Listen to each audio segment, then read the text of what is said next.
Earlier today, I released a play-along video entitled Always Keep a Ukulele in Your Trunk. And I wanted to make a little tutorial video about how to play some of those chords and to go over the finger-picking parts in that song. Casper Baby Pants, who wrote the song, it's a kid's song, wrote this about the song. I was watching a documentary about George Harrison, and in that documentary, Tom Petty told a story about George coming to his house to give him a ukulele. George and Tom strolled through the garden playing ukuleles, having a grand old time. When George went to leave, he asked Tom if he wanted more ukuleles. Tom said he was okay with one ukulele, but George insisted and opened the trunk of his car to reveal a huge pile of ukuleles. The moment Tom Petty finished telling the story, I realized I had to write a song about this incredible moment. I think it's good advice to always keep a ukulele within arm's reach. You never know when you need to elevate your mood with the sparkly sound of a uke. Now, if you stick to the verse and chorus format of this song, it's not very difficult at all. The instrumental break does carry a few challenges. If you can play a number of chords already, you should be able to handle this song with ease. If you can play a bar chord, you'll be able to handle the instrumental break. But in general, I would say if you can play the first 5 or 6 chords, you could learn this song pretty easily by playing along with the play-along. But just in case, let's go over those chords. The verses are going to simply use the A chord, which is a 2-finger chord. So, 3rd string, 1st fret, 4th string, 2nd fret. The E7 chord. Now, the original calls for an E, but E finds itself to be very difficult for many ukulele players, either the second inversion format or the first inversion. So I used the E7 instead, which does work harmonically with the song. So an E7 is played putting the 1st finger on the 4th string, 1st fret, 2nd finger on the 3rd string, 2nd fret. You skip the 2nd string, and on the 1st string, you put the 3rd finger, 2nd fret. And those 2 chords make up the entire first verse, with the exception of the A7, which is your A chord. Again, it's 1st finger on the 3rd string, 1st fret, 2nd finger doesn't get used, and that's your A7 being used there. So that's it. Basically 3 chords, 1 chord almost the same, the A and the A7 in the first verse. Now that does not yet include the finger picking parts, which we'll get to in a moment, but let's talk about the chords used in the chorus. You've got that A and E7 again. Then you're going to throw the D in. Now the books are all going to show D as being played 1, 2, and 3, and that's actually what it looks like on a play-along video, because that's how most teachers teach it. Putting the 1st finger on the 4th string, 2nd fret, the 2nd finger on the 3rd string, 2nd fret, and the 3rd finger on the 2nd string, 2nd fret. I like to play D a little differently. I like to play it like a G7 chord. I put the 1st finger at the top of the fret of the 3rd string, 2nd fret, and I put the 2nd and 3rd fingers around it, making a little triangle with my fingers. That's how I like to play D. That works better for me, but you could do it either way. That would work for you. And there are yet other ways to play D if you'd like to play D other ways. The next chord is the B7 chord, and the books will often teach it as a bar chord, like the A7 chord, but the B7 also works really well, very much like the E minor chord, which we'll be coming to later. But I call this the waterfall with my students. What I do is I put the 1st finger on the 2nd string, 2nd fret, and then the other fingers all go down 1 fret. So the 2nd finger goes on the 3rd string, 3rd fret, and the 3rd finger goes on the 4th string, 4th fret. And that's that version of B7 that I use a lot. But then the chords just are what you've already got. So A, E7, back to A again, to your D, to your B7, and then finger picking. The hardest chords in this song are found in the instrumental break. So you have that A chord again. Then perhaps the hardest chord of the entire song, which is the C sharp minor. So to do C sharp minor, you're going to have to use a bar chord. But if you're learning bar chords, I strongly suggest doing two things. First of all, you should look at the nut on your ukulele. Your nut should not have an excessive space between the first fret and your strings, because the more you have to press down there, the harder it is to play, and it actually causes a lot of tension. One of the best ukulele companies out there is a company run by a single person called Mims Ukes. And Mims Ukes, along with some other companies like Uke Republic or the Ukulele Site, sell ukuleles that are set up, and that's the only way that they sell them, so that the action isn't too high on this end and it's not too high on this end. Mim recently made a video showing how this impacts playing, and I'm actually going to insert that video here for a moment just so that you can see what I'm talking about. Hey guys, I thought it would be helpful to show you the difference a good setup can make, especially at the nut. I've already leveled the frets, so you should have no buzzing issues as you play up the neck. But see how high these strings are right there at the nut? How high it is off the fret? Look at when I try to make the B flat. That is only a partial bar chord.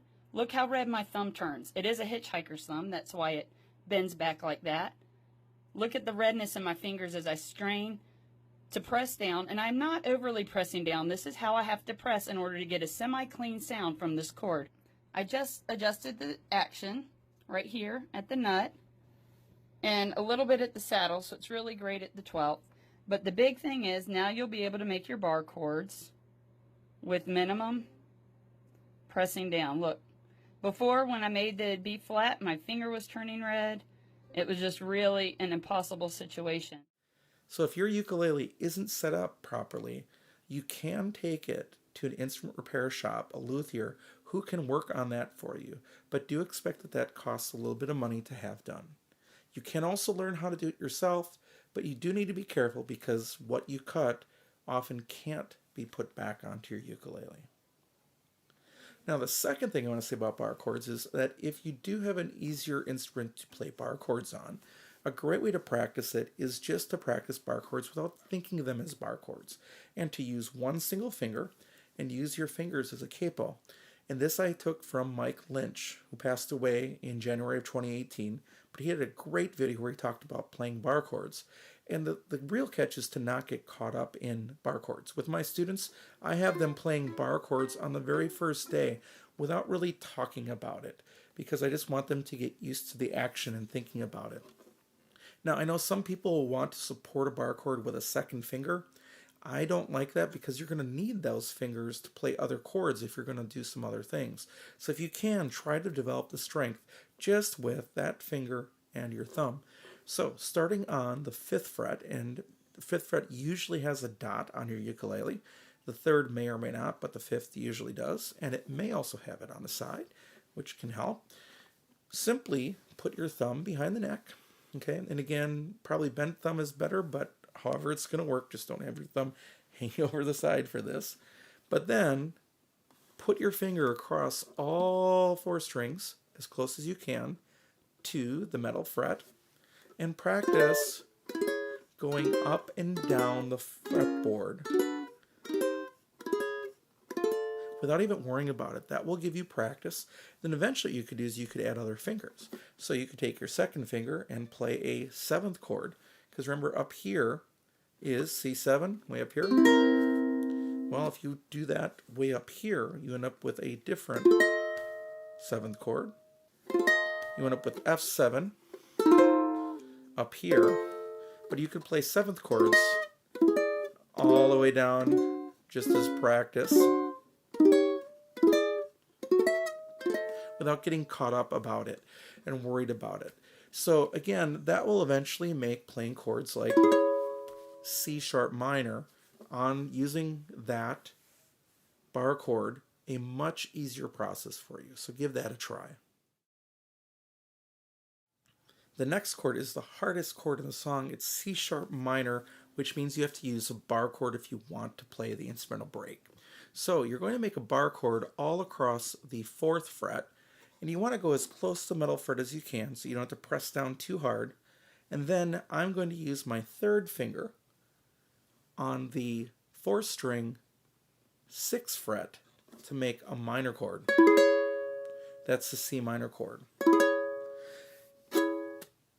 Then you're going to play the E minor chord, which is very much like the B7 that we learned, except instead of waterfalling off the 2nd string, you're going to waterfall off the 1st string. So I go to the 2nd fret, 1st string, and then just cascade down. 2nd finger goes on the 2nd string, 3rd fret. 3rd finger goes on the 3rd string, 4th fret. E minor chord. Then the F sharp 7. So the F sharp 7 is created by taking the 1st finger and putting it on the 2nd string, 2nd fret. The 3rd finger, putting it on the 4th string, 3rd fret, and then putting the other 2 on the open strings in the next fret down on the 4th fret between them. Specifically, the 3rd finger goes on the 3rd string, 4th fret, and the 4th finger, the pinky, goes on the 1st string, 4th fret. Then we have that D chord again, and then a D minor chord. And this is very much like an F chord with an extra note. So 1st finger goes on the 2nd string, 1st fret. 2nd finger goes onto the 4th string, 2nd fret. And the 3rd string goes on the 3rd string, 2nd fret. Then there's a B7 chord and an E7 chord that we learned before. Now what about strumming? Generally, this entire song is going to use sequences of down strums. And if the chords move faster, you just move with them, continue with the down strum. Really nothing fancy there. Now you can strum with one single finger.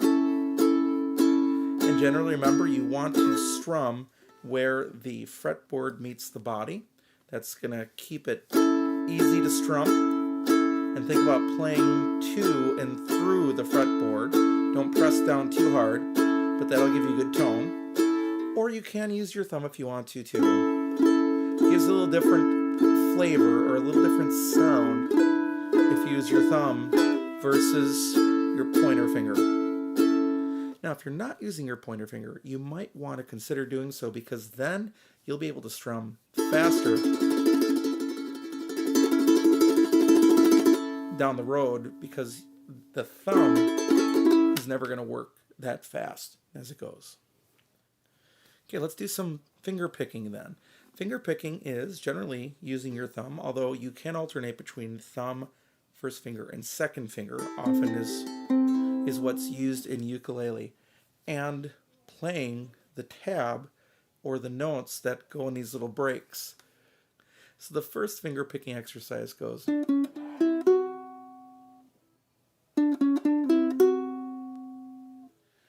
You're going to use 2nd and 1st fingers only up on the top.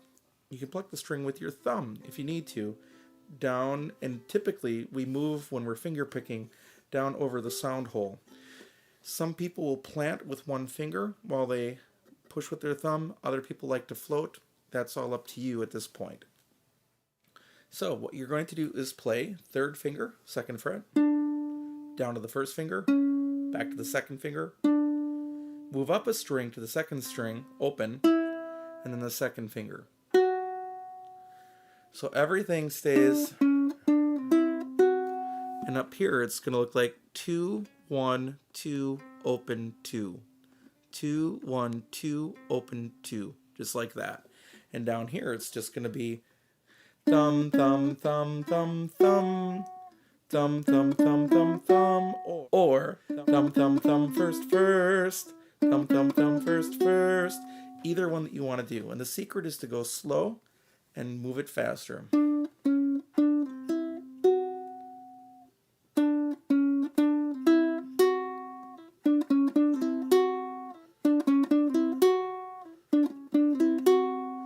that's how that's going to work for the first finger picking exercise.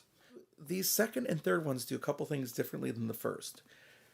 First of all, they use the second and first strings instead of the third and second strings.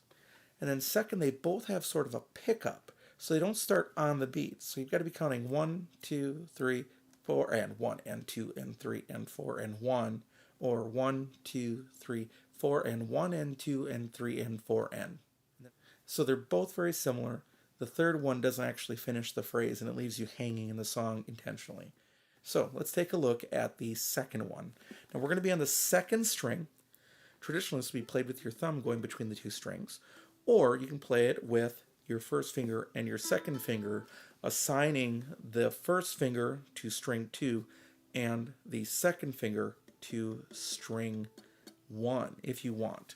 So my left hand is going to go open 2, 4, 2, 4, open 2, open 4, 2, open. So it's part of a scale there. So it's again starting on the E.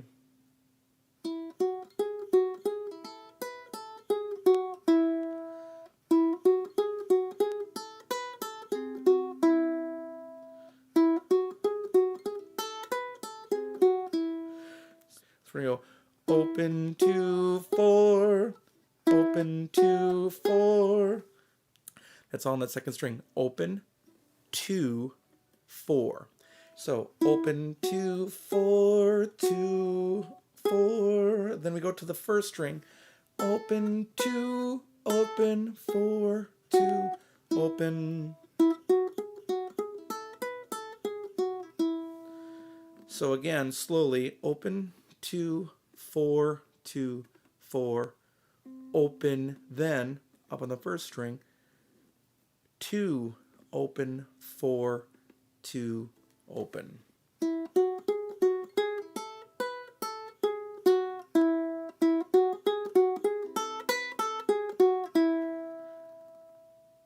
So where the second one goes, this one's going to go.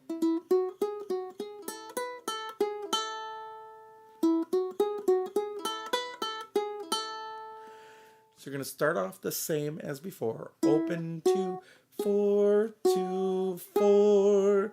Then to the next string. Open 2, open 4, open. And then it's going to end. And it leaves you hanging.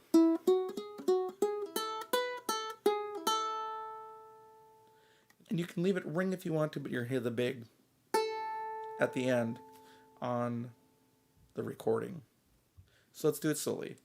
Open 2, 4, 2, 4, open 2, open 4, open. And that's it.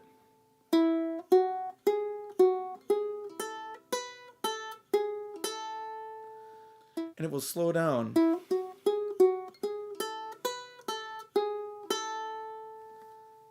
And then it ends. I really like this song for a number of reasons, and I hope you enjoy it too. I like the fact that it pays tribute to George Harrison, who was one of the Beatles who loved ukuleles. And if you're ever interested, you can see a really cool letter that was written to Jim Beloff by George Harrison about ukulele playing. And Jim Beloff is the father, really, of many of the ukulele materials that started being published in the 1990s and early 2000s, and his books are still being used today as the main books at a lot of ukulele jams. Second, the song is a song about ukuleles, which is kind of fun. And third, it offers some challenges beyond the normal just changing chords to a song. So if you want to learn how to do a little bit of finger picking that requires a little bit of work but isn't too hard, and some chords that aren't commonly used, such as the C minor chord, this is a great song to practice on. Just as a reminder, I do have a Patreon page, so if you're interested in supporting the work that I do here on the channel, please feel free to check out my Patreon page and consider becoming a sponsor. I hope you found this tutorial to be a help as you learn the song, and we'll see you in the future.